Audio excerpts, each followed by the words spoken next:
everybody, this is Chris Bullock here in Strength and Conditioning. Today we're going to be talking about one of our rowing variations, also a postural control drill. We're going to be doing a staggered stance single arm row. So the way that we're going to set ourselves up here is if we were in our regular squat stance, we want to take whatever side we're going to be rowing with, so in this case my left arm here, and I'm going to step that foot back about 1 foot's distance, maybe a little bit less. And what I'm really trying to create here is just enough space so that as I do this row, I can clear the kettlebell or the dumbbell from my knee so that I'm not hitting that kettlebell or altering my row where I'm shrugging it up here to get out of the way of my knee. So I want to make sure I have enough space there to do that row and just enough space. So we're not going to go full split stance with it, but we're just staggering that stance a little bit.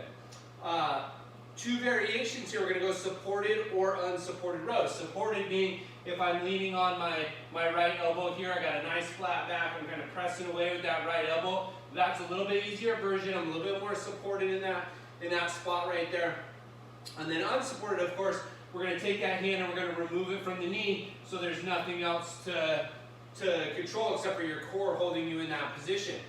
For you, those of you that are in our online program, that would be denoted in the notes section. It would tell you supported or unsupported. So check there if you're not sure and you're one of our online people.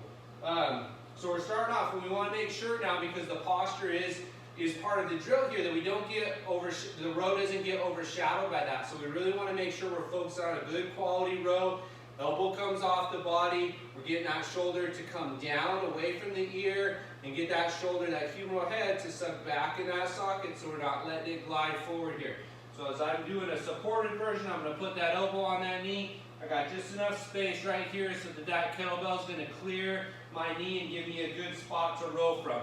So I'm right here in this position. I'm going to pull, make sure that shoulder gets tucked back, come down, touch the floor. And I'm just touching the floor lightly here. I'm not setting the kettlebell down. And one of the reasons we're going to do that is to make sure that the body's not lifting. So to make sure that I'm not coming up out of that stance and then all of a sudden I reach my arm down and that kettlebell's not at the floor. So I want to use that as sort of a gauge to make sure that I'm maintaining my postural control throughout the entire set. Typically programming that drill from 6 to 12. Go ahead, give it a shot, and thanks for watching.